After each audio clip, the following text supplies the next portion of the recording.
De Algemene Rekenkamer wil dat er een onderzoek komt naar het waterfonds. Er binnen te meer projecten gerealiseerd.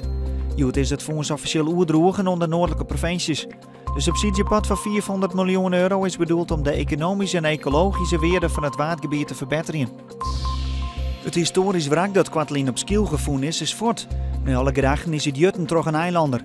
De lading van koper en kraan wie eerder al naar het museum het behouden huis op Skiel gebracht. De skipsresten werden vereerst op de bosplaat Lizelitten. De fourageergebieden van Goorzen bleven bestaan. Dat haar landbouworganisaties al praat met alle provincies. Die wonen ermee ophouden omdat het te volle geld kost. De boeren hebben daarom een alternatief plan betocht. Alleen nog boeren die het echt last van de Goorzen worden gecompenseerd. Het riekt met meer dwaan om rampen op het water te voorkomen. Dat stellen onder andere de watervereniging Rijkswettersteert. Het water is een heel kwetsbaar gebied en daarom is het van groot belang dat er bij een ramp vlug handelen wordt. Inwisseling van de tijk en al grote skeeonjochtje bijgelijks terug olie. Jongen vannacht fikse buien met tonger, de temperatuur leidt om de 13 graden in. Morgen een koeler watertype, maar eerst nog een buiken, maar letterlijk wat zinnen, het wordt als aan 18 graden.